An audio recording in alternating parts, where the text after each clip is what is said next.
Hello and welcome to the Election Corner on One Man Think Tank. Today I want to talk to you about why Trafalgar Group sucks. I could have come up with a more flowery way to say that, but really, they are a bad pollster. Now, before I can even touch on why they're bad and why people in any way ascribe credit to them when many other internals and poor pollsters end up being ignored, I need to explain polling first. So here's how there are two different types of polls at the end of the day.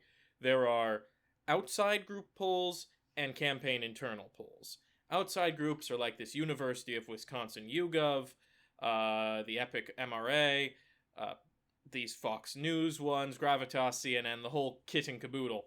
Conveniently, you can tell them because they don't have a D or an R next to their name. This means they are not campaign internal polls. They've been done outside. These are groups that are polling, so news organizations want to know.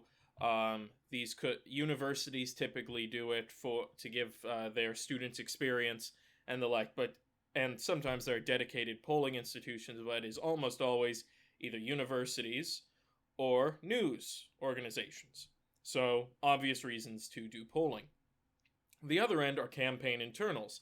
These are done by the guys running in the election. So this time around, the Democrats have chosen to use the CNBC/Change Research polling group, while the Republicans have opted at the end of the day for Trafalgar Group.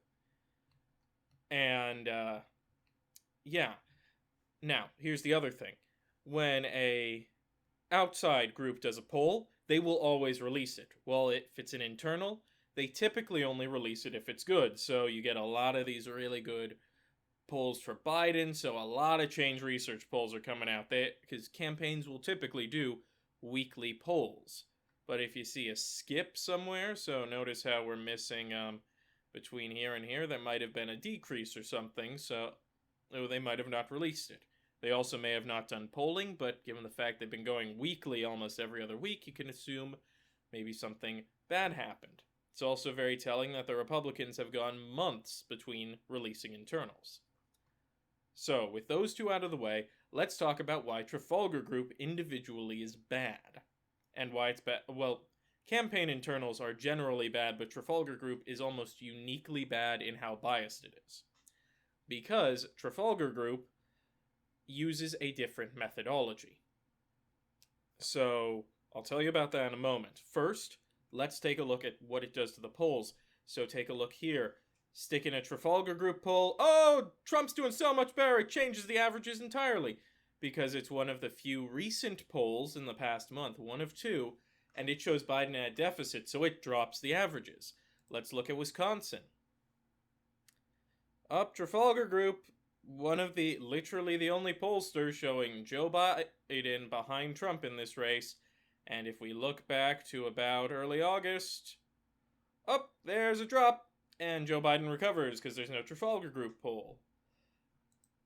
Maybe in Michigan? I just did Michigan. Maybe in Florida? Oh, Trafalgar Group. Oh, look, there goes Joe.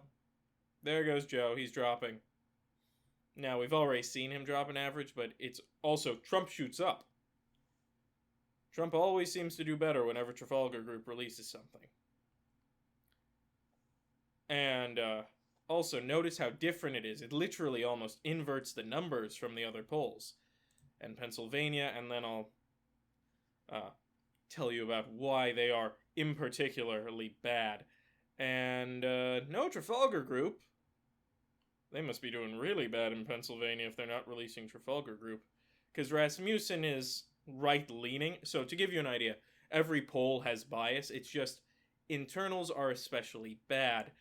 And I will now go into why Rasmussen is particularly bad in this case. So, internal polls are already biased towards whoever they're polling for. This is true every single time. It's why you need to be careful if they've got the magic R or magic D next to their name, because there's a solid chance that poll is going to be heavily biased towards the other side, because typically they don't just use their question, so they don't push poll, they rarely ever push poll, but their questions may be a little bit more biased towards whoever they're polling for, A push pull would be something like, let's say the president actively murdered someone on 53rd Street. Would you want them impeached? Is a push pull saying, if things continue as they are, would you vote for Joe Biden? Is not a push pull. But it does bias people to vote for Joe Biden.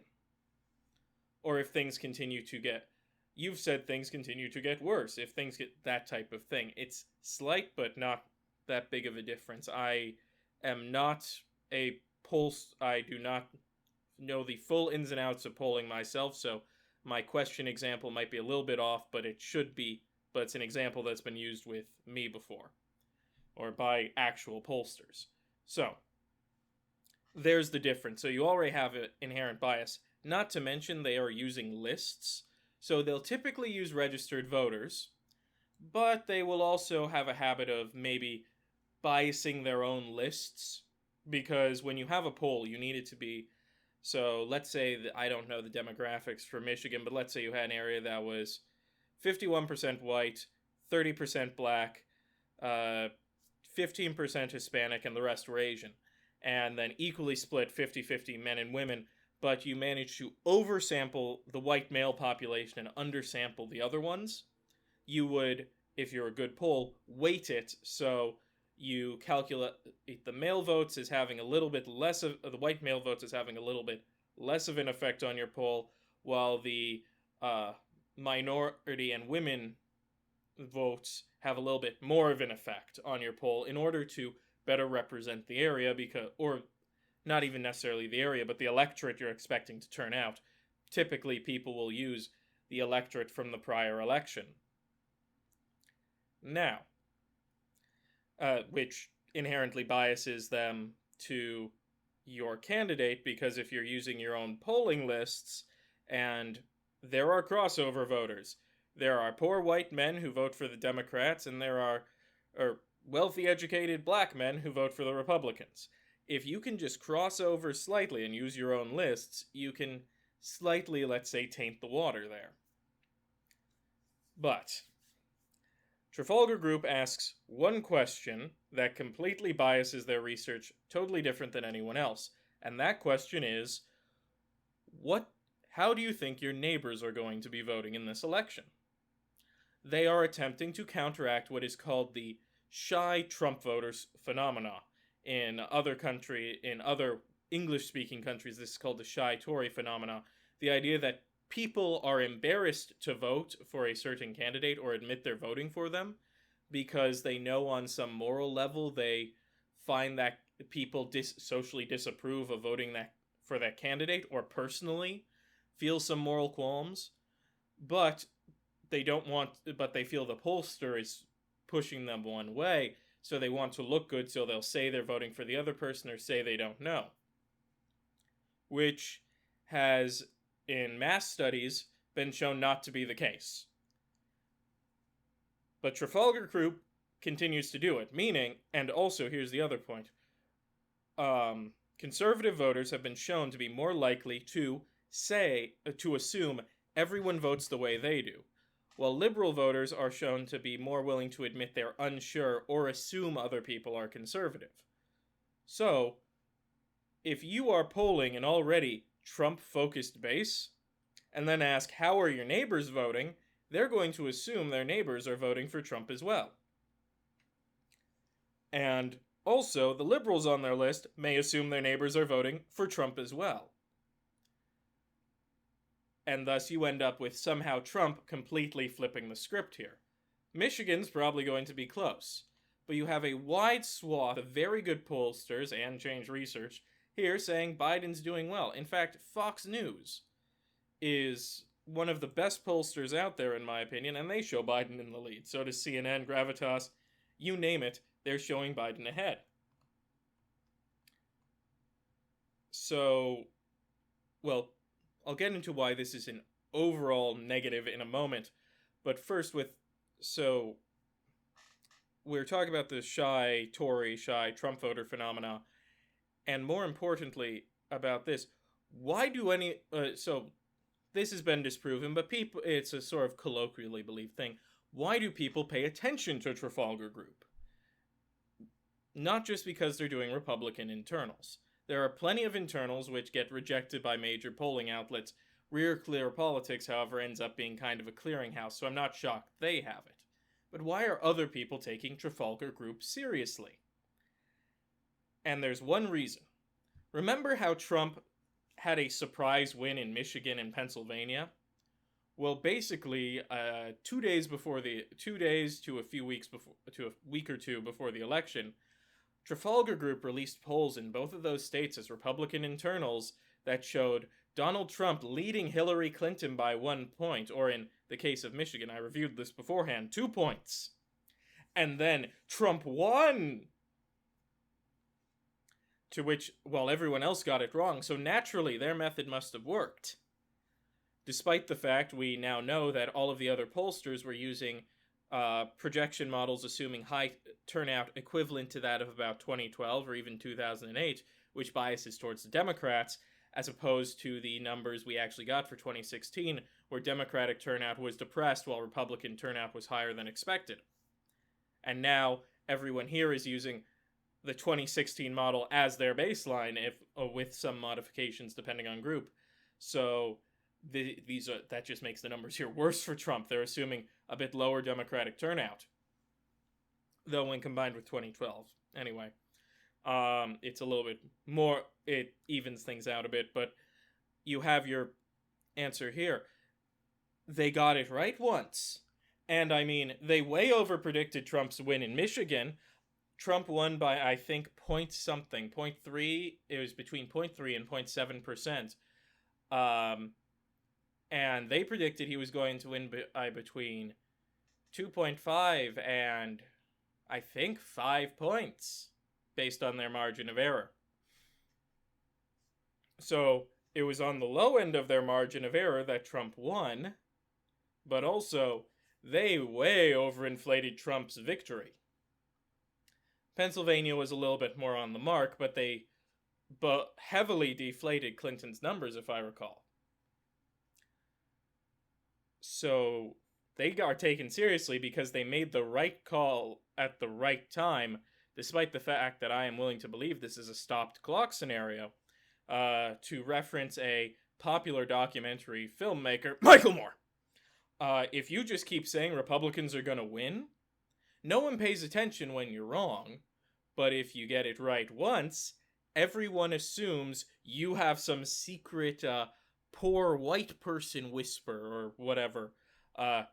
FYI, Michael Moore predicted that has been predicting that the Republicans will win since 2000.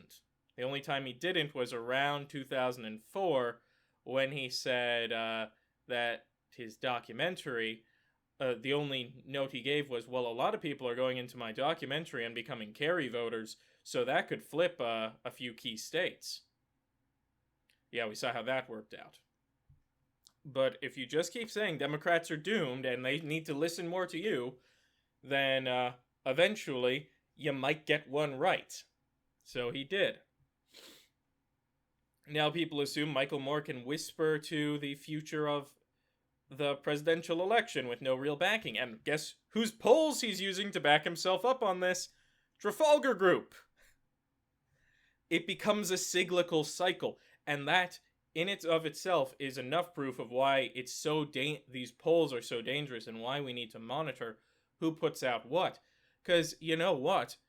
The Democrats are releasing a lot of change research polls so we can compare them and see at the very least, draw a line of progression, etc. But the Republicans are only releasing the best they get out of Trafalgar Group, which is already bad for them. But let's take it one step further and take a look at what it does to the news cycle. Trafalgar Group releases a poll showing Trump is ahead, contrary to every other piece of evidence. People who are arguing Trump's going to win use these polls as proof Trump is going to win. They then go on the media to create a cycle of headlines because status quo is boring, that Trump is winning. And they get to bring down the polling average too. Now, if you're a Biden voter, you kinda like this because it's going to encourage more turnout.